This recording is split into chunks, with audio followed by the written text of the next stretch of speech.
J'ai l'impression qu'on va pouvoir commencer. Merci tout le monde d'être là. Et je vais commencer. Quoi? Je parle plus fort alors.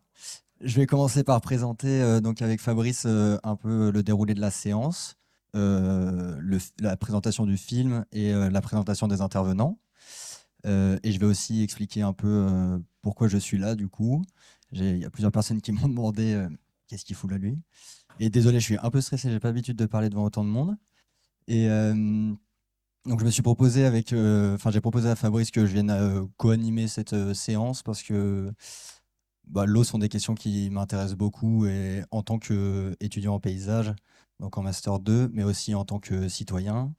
Et je trouve qu'il y a beaucoup de choses à faire sur l'eau, notamment en France, sur ce qui se passe. Je pense au méga bassines, aussi au canal ou à comment on gère l'agriculture, enfin l'eau dans l'agriculture, qu'il y a beaucoup de choses qui vont pas forcément dans le bon sens.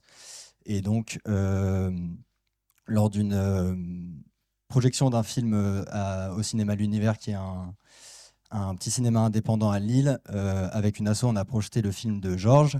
Et c'est là que j'ai vu que Fabrice venait et qui me disait « Ah, mais en fait, je connais Georges, etc. » Et du coup, Fabrice ensuite a choisi de le présenter, de faire projeter le film pour la semaine écologie.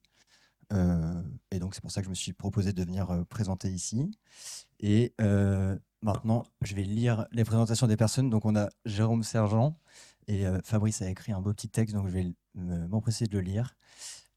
Donc, Jérôme Sergent est paysan, hydropédagogue et praticien de terrain. Il œuvre pour une hydrologie régénérative, approche qui vise à restaurer la capacité naturelle des sols à absorber, stocker et redistribuer l'eau. Son engagement se situe au croisement de l'écologie, de la solidarité et de la transmission, redonner au territoire ses fonctions vitales par l'action locale et collective. Fondateur de l'écolieu de Rive en Rêve, il mène des ateliers et expérimentations autour du cycle de l'eau, de la permaculture et de la gestion paysagère du vivant. De Rive en Rêve est un écolieu nourricier et pédagogique du Pas-de-Calais où l'eau, le sol et les arbres deviennent les vecteurs d'une régénération du vivant par la coopération humaine, l'agroécologie et l'imaginaire collectif. Il s'inspire de pratiques agroécologiques et d'une vision systémique du territoire, rendre la terre à nouveau perméable à la vie. Et ensuite, on a donc Georges Tillard, le réalisateur du documentaire film enquête Au fil de l'eau, de l'insouciance à la désobéissance, qui est donc une œuvre engagée, enquête sur la gestion de la ressource en eau en France, entre sécheresse, inondation et choix d'aménagement territoriaux depuis la Seconde Guerre mondiale. Et je crois que tu as commencé à réaliser ce film après les grosses sécheresses donc, de 2022. Et donc, moi, je l'ai déjà vu le film et j'ai trouvé assez chouette le fait que ça raconte à la fois la gestion de l'eau dans la technique et du coup au fil de l'eau. Donc on suit un peu la gestion de l'eau au fil de l'eau et on suit aussi le parcours de Georges dans son action et la réalisation de ce film, mais aussi son activité militante euh, qui se passe au fil de l'eau, que tu développes. Ouais, voilà, j'ai dit.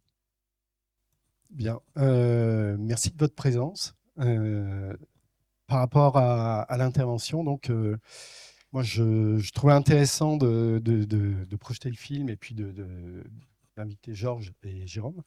Alors pourquoi parce qu'en en fait, leur contribution, mais aussi les modalités suivant lesquelles le documentaire s'est réalisé, parce que c'est aussi une forme d'aventure personnelle en soi, puisque ça part sur la sécheresse et puis ça finit dans les inondations quand même.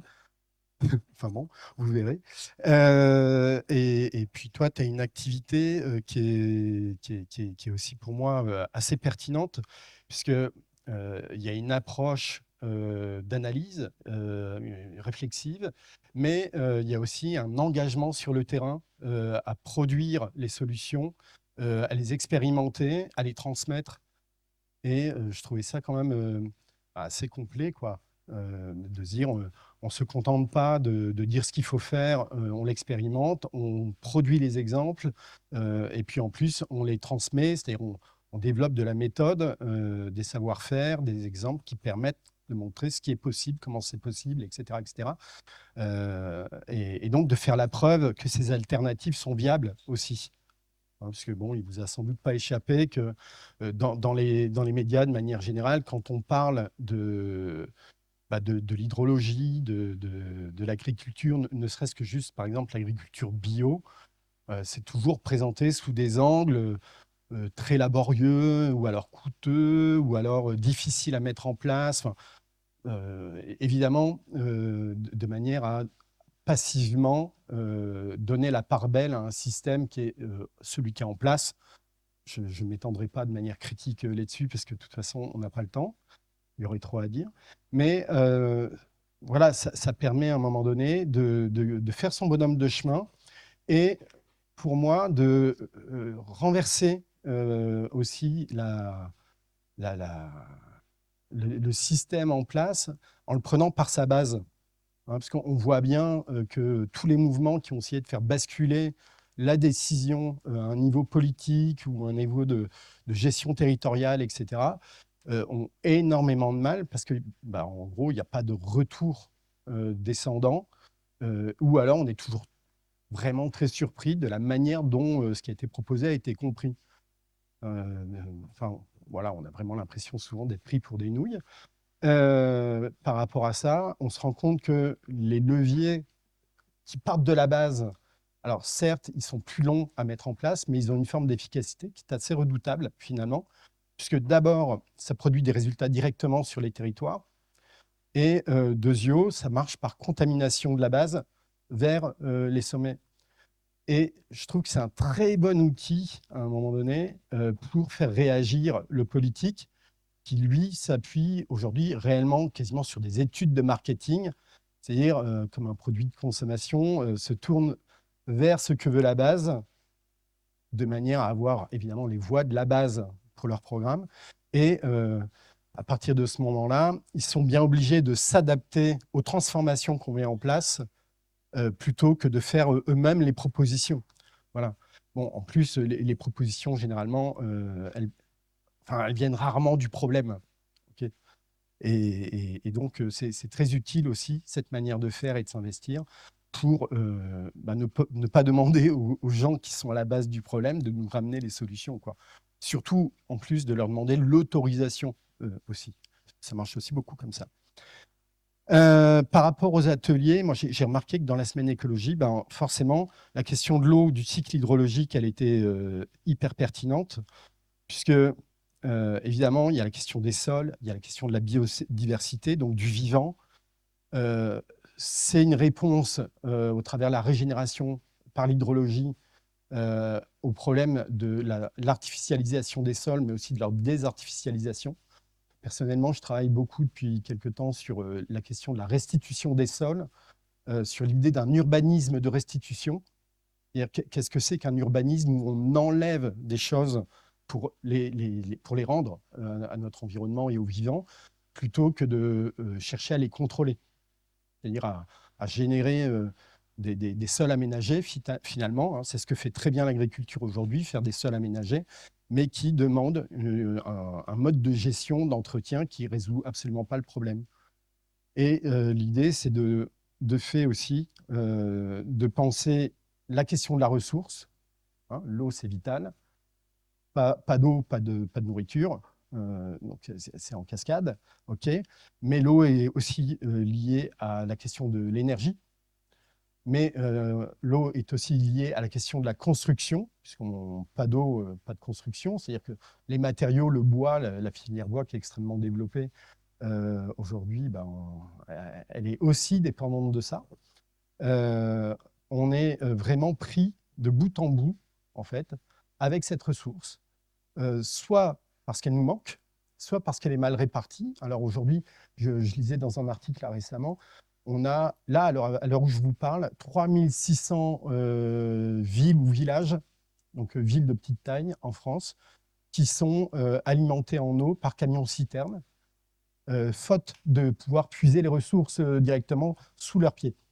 Okay, avec, dans certains cas aussi, évidemment, des effets de scandale, puisque il y a quelques années, par exemple, à Vittel, les personnes étaient alimentées en eau, en citerne, etc., pour permettre à Vittel de continuer son tirage, enfin son sous-tirage, pour finalement nous vendre de l'eau du robinet, histoire de boucler la boucle. Voilà, donc je pense que toutes ces questions sont nécessaires, hyper intéressantes. Et puis, évidemment, ça a à voir aussi, même dans l'acte de bâtir, avec la stabilité des sols.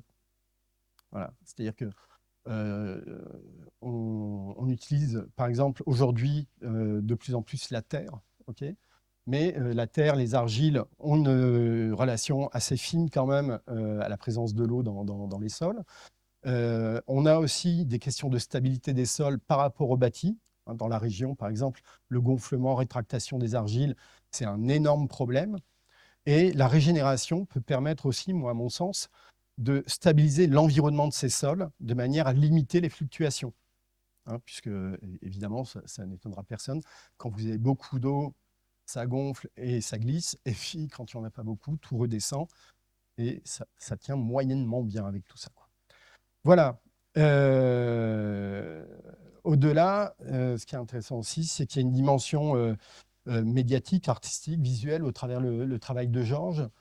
Une manière de construire un propos que je trouve vraiment simple et efficace. C'est-à-dire qu'il y a quelqu'un qui, à un moment donné, vit une aventure et vous la restitue au travers de cette expérience. Et donc, je trouve que c'est aussi de cette manière-là assez près de l'humain, de ce qu'on vit tous les jours, quoi.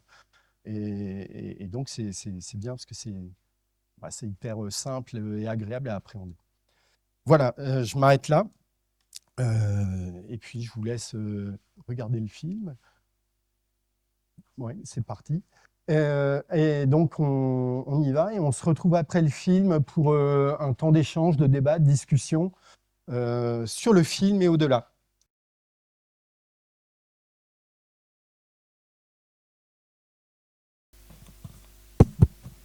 Bien, on va passer à la deuxième partie, qui est une partie discussion, débat, question.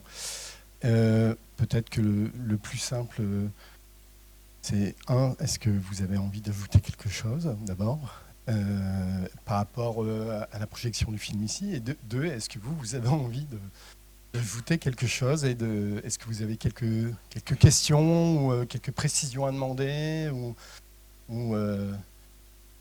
même des renseignements sur les situations que vous avez vues ou d'autres types de situations d'ailleurs de gestion de l'eau.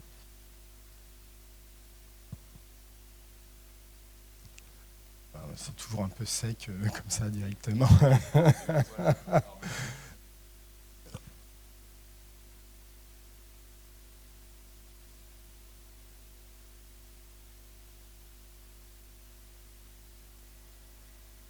Allô? Oui. Non. Clairement non, mais je pense que c'était pas vraiment nécessaire. De même, je n'ai pas contacté la Confédération paysanne. En fait, c'était pas tellement mon sujet.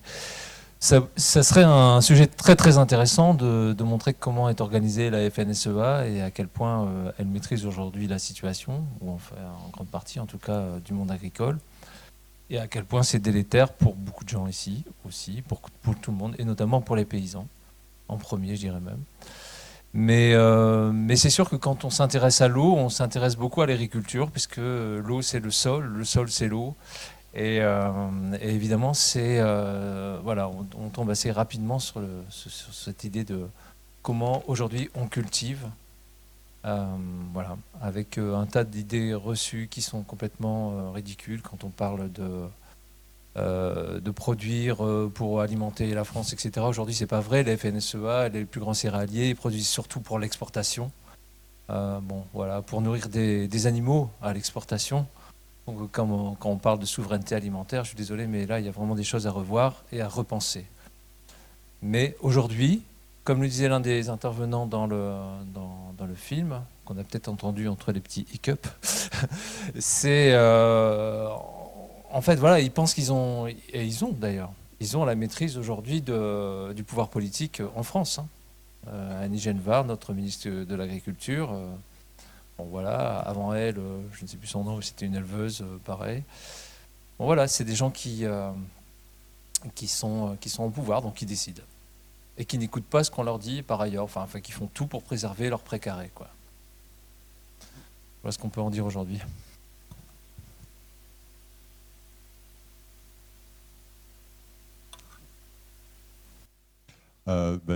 Après, c'est un cas assez particulier parce que comme on le voit, en fait, du coup, c'est une pâture qui a été plantée d'arbres et tout ça. Donc, de fait, il y a quand même beaucoup plus d'infiltration que les terres qui sont cultivées sur le plateau. Néanmoins, on a quand même des pentes à plus de 40% en fait, par endroit.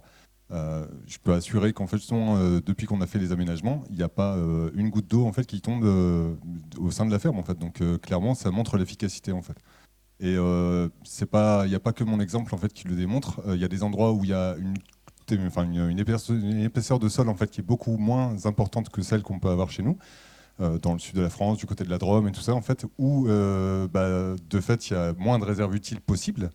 Et pour autant, en fait, justement, les aménagements qui ont été faits en fait, sur ces parcelles-là démontrent qu'en effet, ça fonctionne. L'infiltration, elle se fait. Après, il y a différents types de sous-sols, donc il y a des vitesses d'infiltration qui sont plus ou moins rapides. Mais ce qui est vraiment important, c'est d'augmenter, en fait, là, ça a été dit d'ailleurs dans le film, les taux de matière organique des sols. Pourquoi? Parce que c'est ça qui fait la réserve utile. Et donc, juste à titre d'exemple, c'est des chiffres comme ça, c'est pour la même unité en fait, de matière organique, c'est capable de retenir 26 fois son poids en eau, en fait. Donc, la vraie réponse, elle est là. Et c'est pas que le monde agricole, parce que là, on accuse beaucoup le monde agricole. Moi, je donne des chiffres, en fait, seulement les moyennes régionales, tout ça, et globalement, c'est à peu près pareil partout en France. Il y a des territoires qui sont plus ruraux que d'autres. Chez moi, vraiment, en fait, la moyenne, c'est 88% de sols cultivés. Donc, vraiment, il y a un gros enjeu là-dessus. Par contre, il y a d'autres territoires, plus dans les territoires urbanisés, où là aussi, il y a des choses qui sont possibles. Et il y a une association qui s'appelle Adopta, qui siège à Douai depuis plus de 30 ans, je crois, et qui travaille sur les questions qu'on appelle la gestion durable et intégrée des eaux pluviales, et qui vise en fait à déconnecter les gouttières et à créer des jardins de pluie, tout ça justement pour favoriser l'infiltration là aussi en ville, quoi. Bref, des leviers d'action, il y en a tout un tas. Là aussi. Ouais, en fait, justement, de fait que tu travailles la réserve utile, donc ta capacité de stockage d'eau dans tes sols, c'est valable autant l'hiver que l'été. Et ça a été dit, c'est François Gemène qui le dit, en fait, en disant que sécheresse et inondation, c'est une seule et même pièce, c'est une dérégulation des cycles de l'eau. Donc les réponses, quelque part, sont les mêmes. Et en fait, justement, c'est pour ça que l'hydrologie régénérative s'appuie sur le triptyque eau, sol, arbre. C'est parce que justement, les arbres, en fait, ils ont en fait toutes les. Donc, les cycles de l'eau, on les répartit en deux catégories, en fait, quoi. Donc, il y a ce qu'on appelle le cycle de l'eau verte et les cycles de l'eau bleue.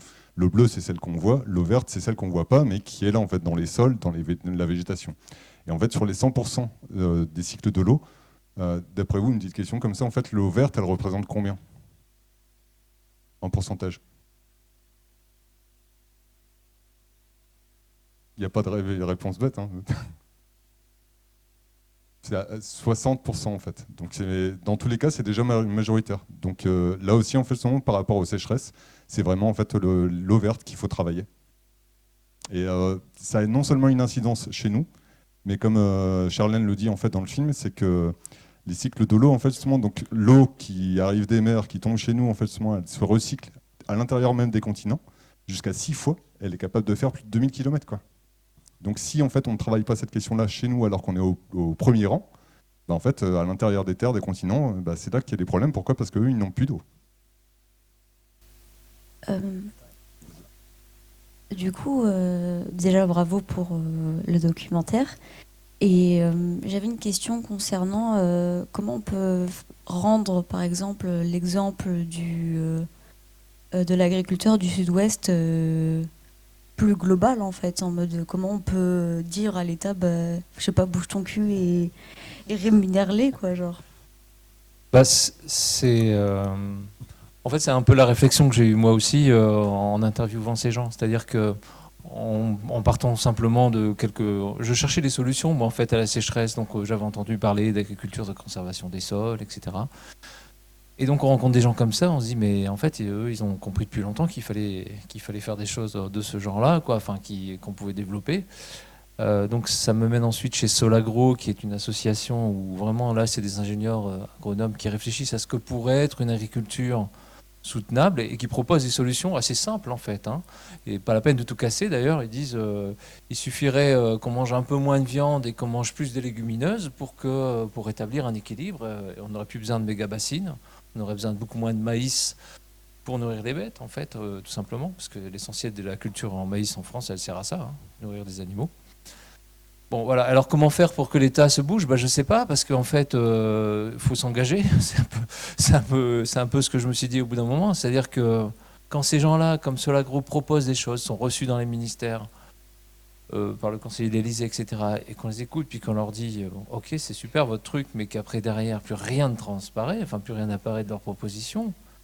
Quand on fait une manif contre la réforme des retraites et que tout disparaît, quand on fait une convention citoyenne sur le climat et que tout est mis sous le tapis, on ne sait plus quoi faire. Je suis d'accord. Et enfin, moi, je sais pas ce qui. Enfin, c'était un peu la réflexion que j'ai eue au cours de ce truc-là. C'est-à-dire qu'à un moment donné, j'étais à la manifestation de Mel. Et il y a des groupes affinitaires avant d'aller manifester. C'est-à-dire qu'on se réunit en 3 ou 4 personnes pour que le jour de la manif, on reste ensemble au cas où, parce que c'est toujours un peu dangereux quand même. Et donc on discutait, j'étais avec ma femme, et puis il y avait aussi des gens de votre âge, beaucoup plus jeunes, et puis donc on disait, bah, on est là un peu pour faire nombre, hein, on va pas aller jeter des trucs sur les keufs, tout ça. Et il y avait une fille qui était là qui disait ouais, moi pareil un peu, et puis un gamin qui était, enfin un gamin, quelqu'un de votre âge plutôt, qui disait bah, sauf que moi je suis en colère et j'ai vraiment j'ai la rage. Et il faut qu'il se passe quelque chose, quoi. Il faut qu'on m'entende, etc. Donc, en fait, cette surdité, elle engendre la violence, quoi. Et donc là, on a un vrai souci avec ce qui est devenu notre démocratie. Enfin, c'est incroyable, quoi. On a peur d'aller manifester. Aujourd'hui, on se bat contre un canal Seine-Nord. On a peur d'y aller. Plein de gens ont peur d'y aller parce qu'ils ont peur de se prendre des flashballs, des machins, des trucs. Enfin, il faut voir, l'attitude de la police est quand même assez impressionnante.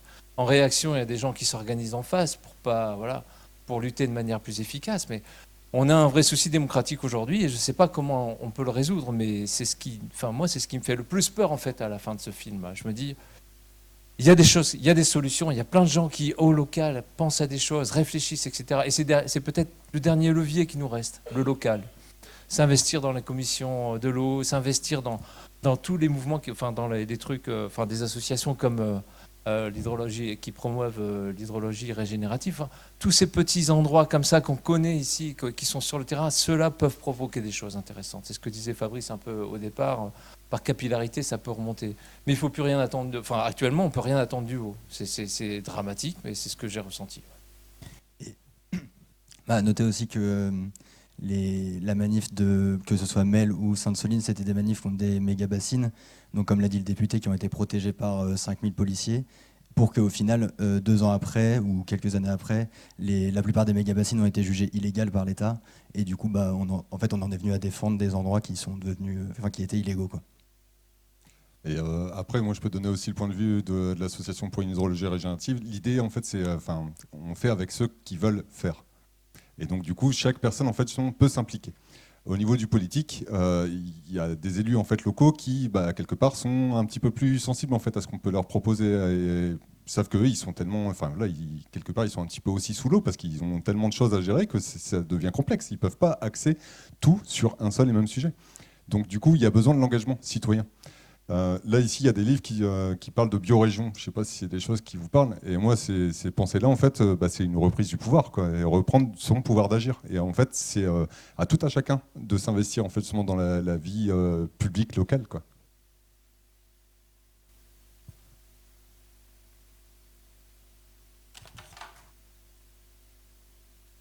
Il y a une partie qui m'a interpellée dans le documentaire, c'était concernant la mesure protectrice que Dunkerque a pris suite aux inondations. Et je voulais savoir si ce type d'intervention est assez courant. Est-ce que ces interventions des territoires voisins accentuent souvent le problème des inondations et des risques hydrauliques ? Donc pour répondre à ta question, oui, je pense que c'est assez régulier. Je n'ai pas forcément en fait, d'exemple à nommer, mais ce qui est certain, c'est qu'il y a des protocoles, comme c'est dit dans le film, et ça c'est valable un petit peu partout en France. C'est des gestions de crise en fait, en gros. Donc quelque part, ça se comprend, ça s'entend. On cherche à protéger là où il y a forcément le plus d'habitations. Voilà. Donc ou d'industrie aussi, parce que là, du coup, pour le coup, c'est les deux en fait.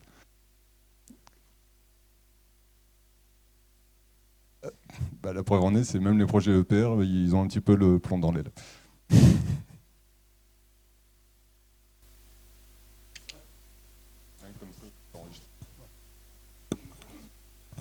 Bonjour, merci beaucoup pour votre documentaire. J'aurais une question concernant les agriculteurs. Aujourd'hui, en tant qu'agriculteur qui se trouve un peu dans la matrice, on va dire, de fonctionnement, quelles sont les solutions pour sortir un peu de cette matrice et partir par exemple sur l'hydrologie régénérative ou d'autres formes d'agriculture plus intéressantes? Un petit peu la même réponse que j'ai fournie tout à l'heure, en fait, quoi, c'est travailler local, travailler justement avec des personnes avec qui on a du contact, c'est-à-dire avec ses voisins aussi.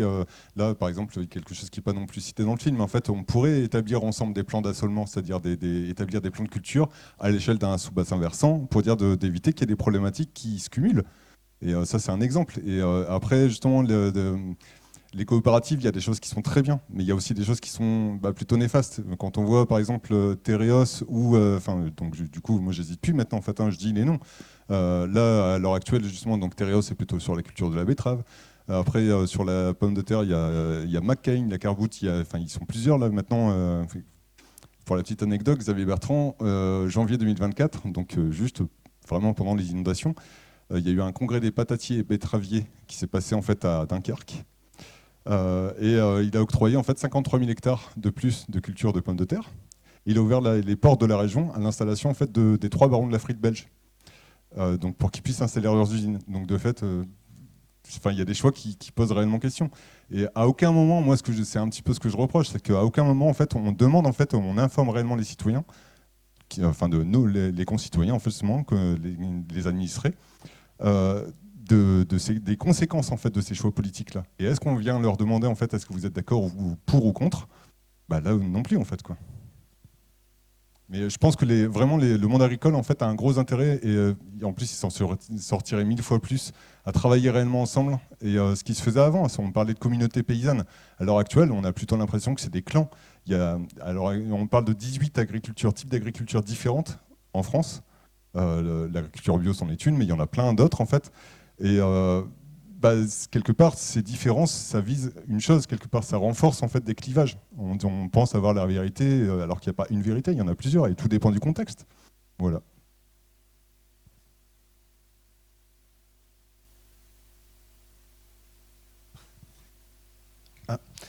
Oui, j'ai une question pour revenir un peu sur le milieu urbain aussi. Oh, excuse-moi. Par exemple, il y a des territoires urbains, là sur la métropole, ici à Villeneuve d'Ascq, par exemple, il y a un projet politique initialement, qui est aussi un projet économique à terme, de ville nourricière. Donc avec des décisions politiques de geler les territoires métropolitains pour les rendre inconstructibles et les dédier à une agriculture nourricière pour le territoire directement. Or, on est entouré de terrains qui sont cultivés de manière aussi intensive, donc avec des sols érodés, appauvris. On a aussi néanmoins par secteur des activités quand même plus vertueuses, mais vraisemblablement dans le développement, le pli qui est pris, en gros, c'est de repasser par des modalités classiques, c'est-à-dire des créations d'entreprises avec des activités économiques sur des chalands de consommateurs, etc.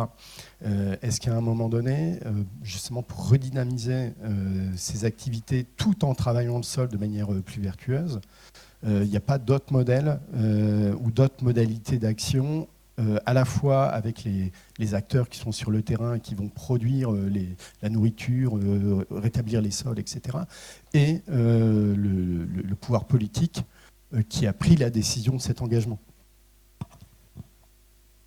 Il y a une expérience très simple en fait, qui s'appelle la sécurité sociale de l'alimentation et qui, quelque part, en fait, vise à sortir un petit peu des logiques de marché économique à outrance, démesurées et tout ça, la question de l'alimentation et donc de la production agricole aussi. En fait, quoi. Là, il y a un petit livre qui est là, justement, qui est hyper court et qui parle de tout ça. En fait. Je crois qu'il y a une 50aine de territoires à l'heure actuelle en France qui expérimentent en fait, justement, des caisses locales de sécurité sociale alimentaire. Et même, il y en a à Roubaix aussi, d'accord. Mais c'est assez récent, je pense. Ouais. Mais là, il y a eu un événement qui s'est passé localement, en fait, donc c'était à Lens, si je ne dis pas de bêtises, au mois de juin, et qui visait à rassembler tous les acteurs qui voulaient mettre en place en fait, la sécurité sociale de l'alimentation. Je crois qu'on était 200 au total. Donc, comme quoi, le sujet, il porte.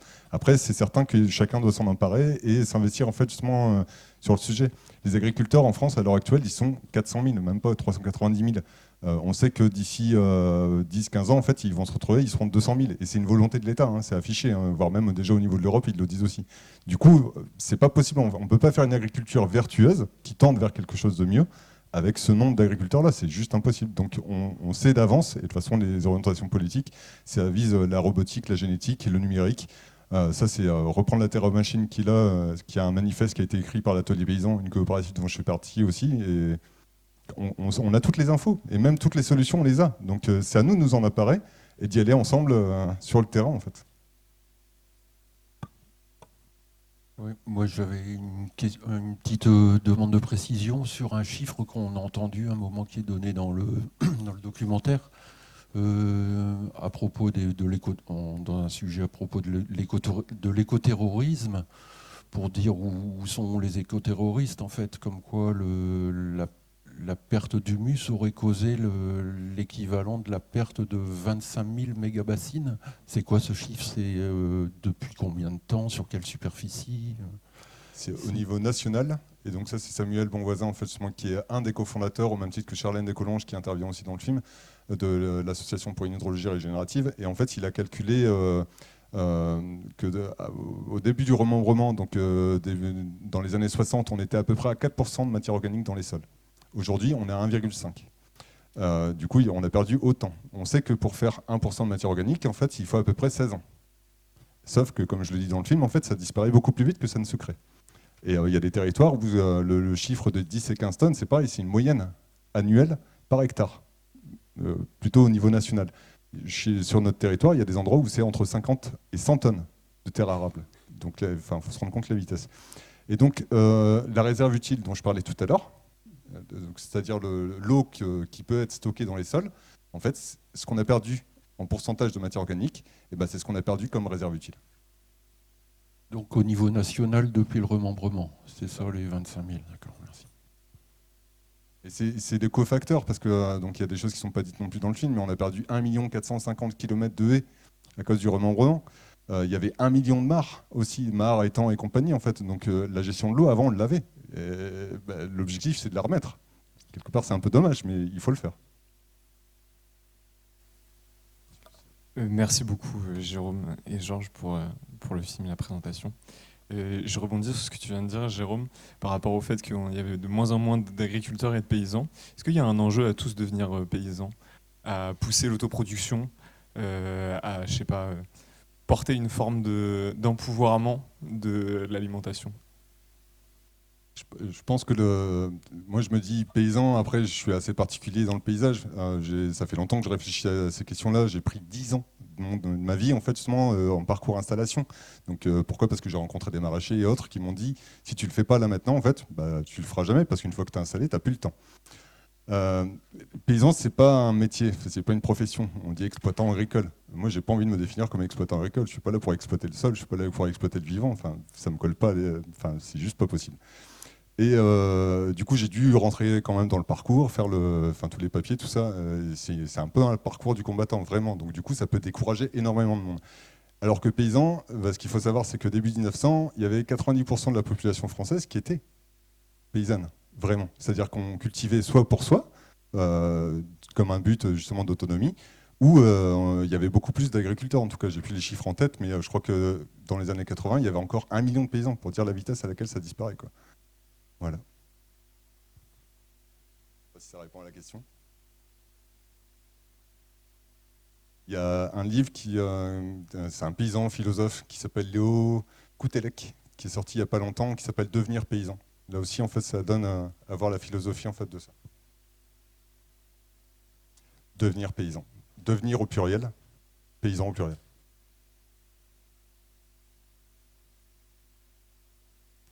Léo Koutelek. C-O-U-T-E-L-E-H-C, je crois, quelque chose comme ça.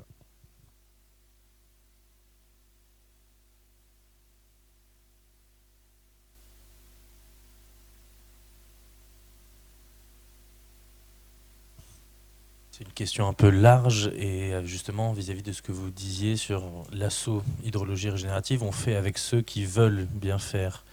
Et là, vous êtes par exemple face à des concepteurs, des étudiants en paysage ou en architecture. Donc, évidemment, ça fait toujours bien d'avoir ces rappels et on est en capacité de pouvoir sensibiliser à toutes ces questions d'eau verte et des gestions d'eau dans les territoires agricoles. Mais justement, la tendance agricole est tellement à l'inverse même de ce qu'on nous inculque et ce qu'on aimerait poser ici et là. Quand on va vers les élus, on voit que eux-mêmes n'ont pas vraiment leur mot à dire. À l'échelle individuelle, ça va toujours être la chambre d'agriculture. Ça va toujours se référer à des grandes entités que nous, à l'échelle de concepteurs, on a très peu à faire là-dedans. Donc, ma question, c'est un peu, qu'est-ce que vous justement incitez, proposez là en tant que paysagiste? J'ai l'impression qu'en fait, c'est souvent dans la mise en relation d'acteurs. Est-ce que on a des exemples sur, est-ce que c'est certains plans de gestion, d'aménagement? Est-ce que il faut aller justement sonner aux portes des EPCI? Est-ce que les projets alimentaires justement territoriaux, c'est un levier qui peut être intéressant? C'est une des pistes de réponse aussi.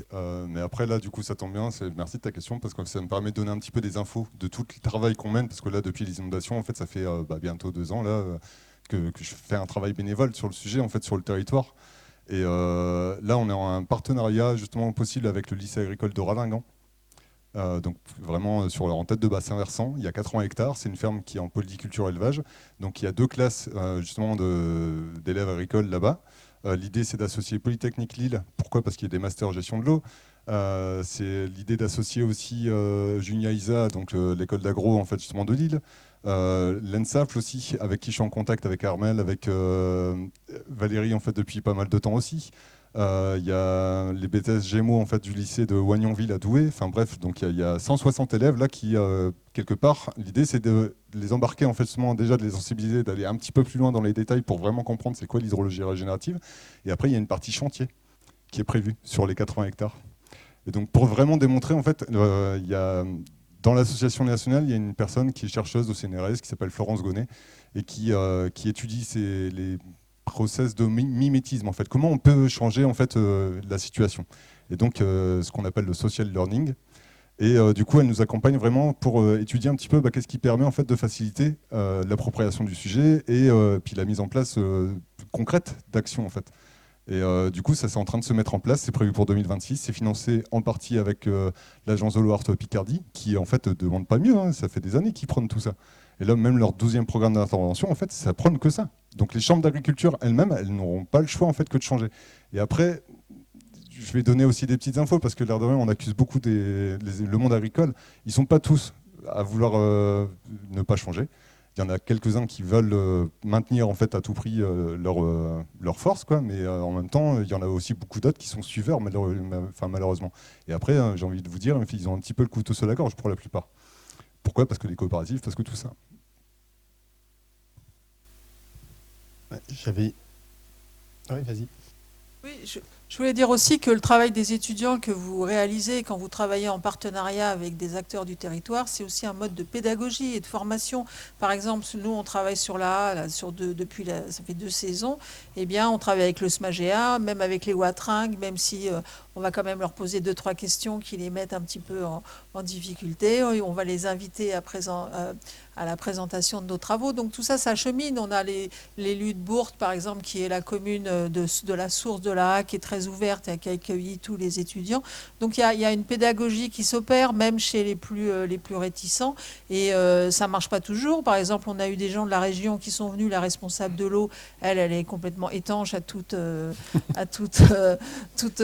proposition, malgré ce qu'elle nous a promis comme subvention. On n'a toujours rien vu. Mais voilà, mais c'est un travail de longue haleine. Et la pédagogie, parce qu'en tant qu'étudiant, vous apportez un regard qui est décalé, non pas par la pertinence de vos propos, mais par la position politique que vous avez. Et ça permet de dire des choses assez fortes et assez puissantes que des habitants peuvent entendre et que des élus aussi sont en mesure d'entendre. Donc c'est un travail de longue haleine, mais il faut penser que tout ce que vous faites aussi au sein de l'école peut aller dans le bon sens. Ouais, moi, je voulais faire une incise aussi, parce que ta question me rappelle une question qu'on m'a déjà posée plusieurs fois sur des ateliers. Et c'est, oui, mais comment on peut faire, comment on peut agir, etc., comment on peut refuser certaines conditions. Je rappelle simplement que déjà, paysagistes, urbanistes, architectes, bah, vous avez un pouvoir en gros de conseil. Okay, donc déjà, bah, il ne faut pas en gros conseiller aux gens ce qu'ils veulent entendre, surtout pas, mais leur montrer des voies alternatives, valorisables, qui vont être positives d'une certaine manière par rapport à des questions environnementales, sociales, et ainsi de suite, quoi. Et puis ensuite, moi ce que je vois, c'est que chez les jeunes diplômés, par exemple dernièrement en architecture, j'ai vu apparaître des collectifs d'archi qui ont réalisé des cahiers des chartes qu'ils ont mis en open source, en partageable, etc., dans lesquels ils ont défini les conditions dans lesquelles ils acceptaient de travailler ou non, etc.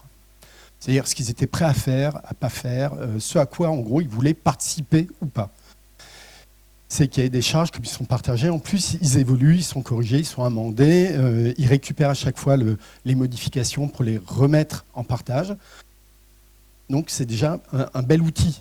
C'est-à-dire ça crée du collectif. Et c'est assez intéressant, par exemple, puisque dans l'entre-deux, ça arrive de plus en plus fréquemment, mine de rien. Il y a aussi des promoteurs qui, par rapport à ce type de situation, se plaignent de ne plus trouver d'architectes, ou peut-être de paysagistes, etc. Parce qu'ils leur disent non, moi je ne fais pas ça. Merci. Voilà. Ou, comme l'ont fait ces archis là dont je parle, ils ont réalisé aussi un cahier des charges, une charte à destination des maîtres d'ouvrage. En disant, on fait un concours, on présente un dossier, ils le mettent dedans en disant, nous, on candidate à ces conditions-là, c'est-à-dire qu'en gros, derrière, il faut que vous soyez prêts à un certain nombre d'intentions, d'essais, de transformations, de vos manières de faire. Idem, ça se partage, ainsi de suite. Ou alors, quand ils travaillent sur le privé, c'est pareil, ils leur opposent ça. Et arrivé à un certain stade, je crois qu'ils se sont fixés 5 grandes familles de critères, économique, social, environnemental, etc. Et ils dégainent assez vite. Quand il y en a 2 qui manquent, ça dégage.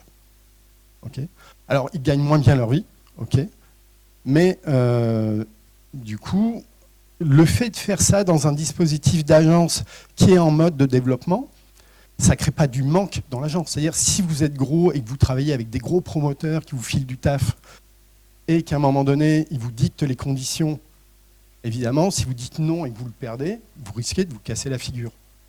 Mais là, ils opèrent par mode de développement progressif et de ce fait, ils n'ont pas ce phénomène de risque financier puisque de toute façon, ils le font dès le départ. Donc, quand ça n'embraye pas, ça ne s'engage pas, ça va ailleurs.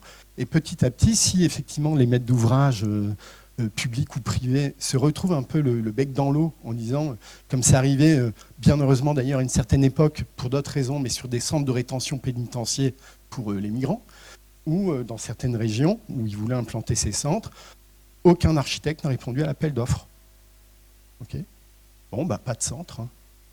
Pas compliqué. Voilà, ça ne se fait pas là, c'est tout. Donc, il y a aussi ces phénomènes de boycott. Autre chose, c'est des agences, j'ai vu, qui ont fabriqué, par exemple, des outils, mais qui sont des outils techniques. En l'occurrence, bon, pour l'architecture, toujours, hein, c'est les dossiers de consultation aux entreprises, où en fait, ils ont réécrit toutes les nomenclatures, ils ont été chercher les réglementations qui étaient adaptées à leurs objectifs. Ce qui fait qu'en gros, ils ont un outil technique quand ils consultent des entreprises qui contraint les entreprises à rentrer dans des cadres qui correspondent à leur charte. Okay, et ainsi de suite. Ça marche vraiment bien. C'est-à-dire ça fait infléchir le système parce que, évidemment, les architectes, les paysagistes et les urbanistes, vous êtes aussi prescripteurs. Okay, et les entreprises, bah, comme tout le monde, hein, elles ont besoin de bosser, quoi. Donc, au fur et à mesure de la multiplication de ce type de comportement, bah, ça réoriente de manière vertueuse et à nouveau, ça réoriente par le bas. C'est-à-dire, vous voyez, c'est comme le principe de la grève du zèle ou de ne pas participer à certaines activités de l'entreprise. Bon, ben, qu'est-ce que vous voulez qu'ils fassent? Si ce n'est pas fait, s'il n'y a pas l'offre pour répondre à leurs demandes, basta, terminé, quoi. Il faut qu'ils s'adaptent. On appelle ça de la désobéissance fertile.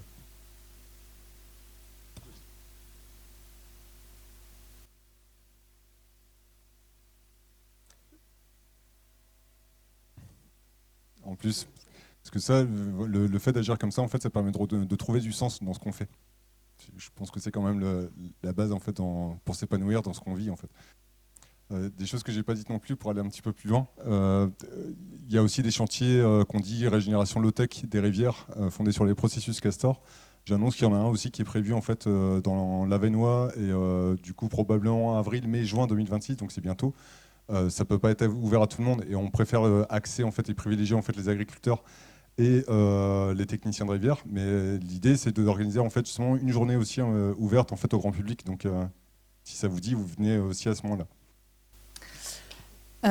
Juste un petit mot pour dire que quand on travaille avec des élus, il y a une commande, mais c'est toujours intéressant de la re-questionner et de la repositionner. Et en fait, ça permet de faire des pirouettes des fois par rapport à une commande qui est assez restrictive et d'ouvrir le débat. Et d'aller chercher finalement dans des schémas existants, dans des orientations qui ont été prises, validées auparavant, des points d'appui, pour permettre de dire, bah voilà, dans la législation qu'on a déjà prise, il y a ça qui est possible, et du coup, aller chercher un peu de transversalité par rapport à une commande qui est très factuelle, soit.